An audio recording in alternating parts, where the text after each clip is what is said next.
Du weißt, dass du es nicht brauchst. Aber warum tut es trotzdem weh, es wegzugeben? Vielleicht geht es beim Ausmisten gar nicht um den Schrank, sondern um dich. Erstens. Der Moment, wenn du es versuchst. Du stehst da, vor dem Kleiderschrank, der Kommode, dem Keller. Du nimmst etwas in die Hand. Ein T-Shirt, das du seit Jahren nicht getragen hast. Ein alter Brief. Ein Plüschtier mit leicht schielendem Blick. Und du denkst dir, vielleicht sollte ich das lieber behalten. Willkommen im ganz normalen, emotionalen Ausnahmezustand namens Ausmisten. Zweitens. Warum das so schwer ist. Die Psychologie dahinter. Es klingt so banal, einfach mal aussortieren. Aber es ist alles andere als einfach. Denn oft geht es beim Loslassen gar nicht um die Dinge selbst, sondern um das, was sie in uns bewahren. Manchmal halten wir an etwas fest, weil es uns Sicherheit gibt, weil es uns an eine Zeit erinnert, in der wir glücklich waren, oder weil es uns das Gefühl gibt, einen Teil unserer Geschichte festhalten zu können. Das Festhalten ist dann kein Zeichen von Schwäche, sondern manchmal ein stiller Schutzmechanismus der Seele. Etwas, das uns unbewusst sagen will, solange du mich hast, bist du nicht ganz allein. Solange du mich hast, ist noch etwas so wie früher. Und genau deshalb fällt es so schwer, einen Spiralschneider wegzugeben, den du nie benutzt hast, aber der dich an die Begeisterung erinnert, als du dachtest, jetzt wirst du zur großen Gemüseköchin. Oder diese Zeitschrift, in der ein Rezept steckt, das du vielleicht irgendwann mal ausprobieren wolltest.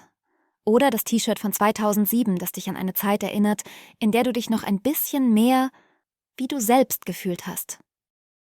Drittens. Die üblichen Verdächtigen. Dinge, die wir nicht loswerden. Fangen wir mit einem der größten Klassiker an. Bücher. Du weißt genau, dass du sie wahrscheinlich nie wieder liest, aber du denkst trotzdem, das war mal spannend. Oder zumindest bestimmt irgendwann.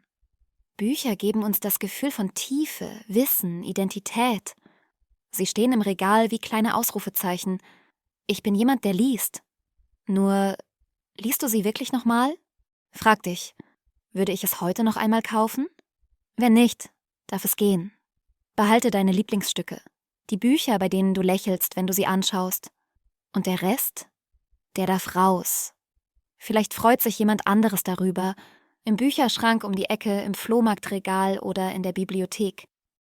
Und dann Klamotten, die große Schranklüge. Wenn ich wieder 5 Kilo abnehme, dann passt das sicher.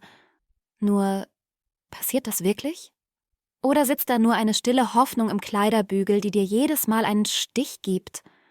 Kleidung soll dich heute unterstützen, nicht anklagen. Sie soll zu dem Leben passen, das du jetzt führst, nicht zu dem, das du dir vielleicht mal erträumt hast. Also, behalte, was dir jetzt gut tut.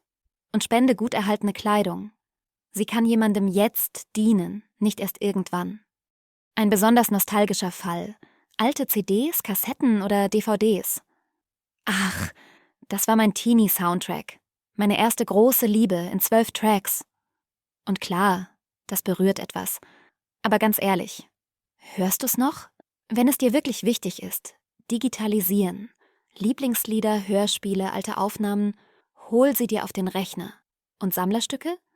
Die kannst du bewusst aufbewahren oder sogar kreativ nutzen, als Deko, als Erinnerung zum Anfassen. Der Rest darf gehen. Die Musik bleibt in dir, nicht in der Plastikhülle. Und dann Zeitschriften. Boah, Zeitschriften. Da war mal ein gutes Rezept drin, glaube ich, irgendwo. Vielleicht Seite 87? Aber du findest es eh nicht. Und wenn du ehrlich bist, du wirst es auch in den nächsten 3 Jahren nicht nachkochen. Also, nur das aufheben, was dich wirklich inspiriert. 1, 2 Seiten rausreißen, in eine Ideenmappe oder Kiste legen. Und der Rest, der darf direkt ins Altpapier. Realitätscheck. Wenn du es 3 Jahre lang nicht gelesen hast, wirst du es wirklich jemals tun? Und jetzt kommen wir zu den Plüschtieren, der Endgegner. Aber die schauen so traurig. Und ja, das tun sie. Plüschtiere sind kleine Seelensammler. Sie erinnern uns an Geborgenheit, Kindheit, an etwas Weiches in dieser harten Welt. Behalte ruhig ein paar davon als emotionale Anker, aber du musst sie nicht alle retten. Reinige sie, verschenk sie weiter, gib sie an soziale Einrichtungen oder Kinderprojekte. Es gibt sogar Einrichtungen, die sich genau darauf spezialisiert haben. Und nein, du wirfst sie nicht weg. Du gibst sie weiter, du schenkst Trost weiter. Geschenke, ein besonderes Kapitel. Das war von meiner Nachbarin. 2011, glaube ich. Und es ist doch ein Geschenk, das darf man doch nicht weggeben, oder? Doch, denn viele Geschenke behalten wir nicht, weil wir sie wirklich mögen, sondern weil wir uns verpflichtet fühlen. Als würden wir dem Schenkenden etwas schuldig bleiben, wenn wir es loslassen. Das gilt auch für selbstgemachte Geschenke. Ja, da steckt Zeit drin, Liebe, vielleicht sogar eine Geschichte. Aber auch hier gilt, du darfst die Zuwendung und Mühe wertschätzen und trotzdem entscheiden, ob der Gegenstand in dein jetziges Leben passt.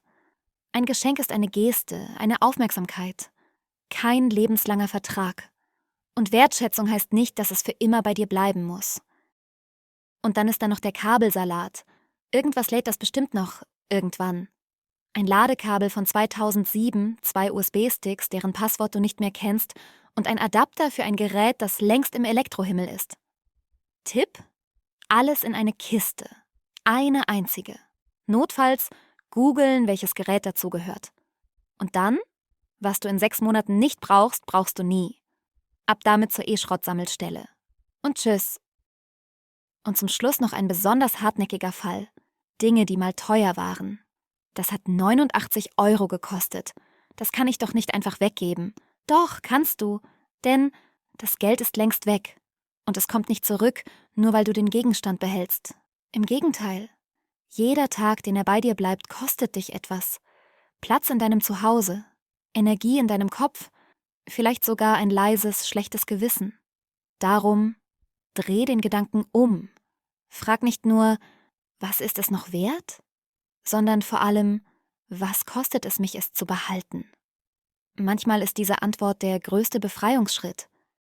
Und hier noch ein kleiner Extra-Tipp. Manchmal fällt es leichter, sich zu trennen, wenn du vorher ein Foto machst. Gerade bei schönen Dingen, die Erinnerungen tragen, aber keinen Platz oder Nutzen mehr haben. So bleibt die Geschichte erhalten und du gewinnst trotzdem Raum. 4. Manchmal ist Loslassen mehr als Ordnung schaffen, weil du beim Ausmisten nicht nur Dinge loslässt, sondern Bilder von dir, Versionen, die du mal warst, Hoffnungen, die sich nicht erfüllt haben, Träume, die du vielleicht weitergeträumt hast, obwohl sie längst zu Ende waren. Und das tut weh, aber es macht auch frei. 5. Ein stiller Gedanke fürs Herz. Vielleicht ist Ausmisten gar nicht nur Aufräumen, vielleicht ist es ein leises Freimachen für mehr Platz in deinen Gedanken, für mehr Ruhe im Herzen und für das Gefühl, wieder leichter atmen zu können. 6. Ein Gedanke für später, der Frieden schaffen kann. Es gibt einen Moment im Leben, an dem wir selbst nicht mehr entscheiden können, was von unseren Dingen bleiben soll. Manchmal, weil wir körperlich nicht mehr dazu in der Lage sind, manchmal, weil wir nicht mehr da sind.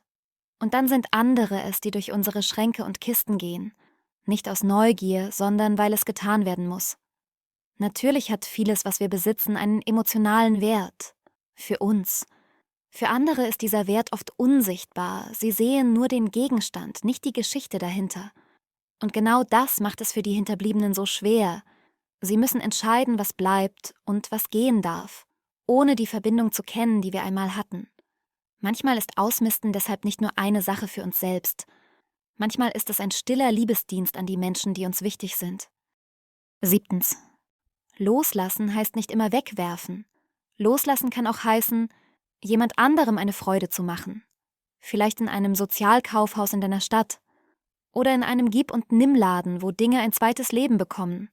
Vielleicht freut sich jemand in deiner Nachbarschaft über eine Anzeige bei den Kleinanzeigen.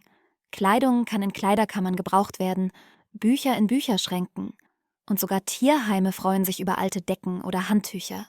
Ausmisten heißt nicht, dass etwas endet, sondern dass es woanders weitergeht. Fazit. Du musst nicht alles loslassen, nicht heute, nicht sofort, nicht perfekt, aber du darfst anfangen. Ein Regal, eine Kiste, eine kleine Entscheidung für mehr Leichtigkeit, denn Ausmisten ist nicht weg mit dem Kram, sondern ich nehme mein Leben wieder in die Hand und ich mache Platz für mich. Und vielleicht wirst du merken, mit jedem Stück, das geht, bleibt nicht nur mehr Raum, sondern auch mehr Klarheit, mehr Ruhe und manchmal sogar ein kleines Stück Freude. zum Abschluss. Lese- und Hörbuchtipp zum Thema Loslassen und Ausmisten. Wenn dich das Thema weiter begleitet, findest du hier in der Videobeschreibung ein paar Bücher und Hörbücher, die das Loslassen aus ganz unterschiedlichen Blickwinkeln beleuchten. Und keine Sorge, ich will dich hier nicht zum Ansammeln neuer Dinge verführen. Vielleicht leihst du dir ein Exemplar in der Bibliothek, hörst es als Hörbuch oder fragst einfach bei deinem Buchhändler des Vertrauens nach. Dort kennt man oft noch Geheimtipps, die perfekt zu dir passen. Wenn dir dieses Video gefallen hat, freue ich mich sehr, wenn du wieder dabei bist. Schön, dass du heute hier warst.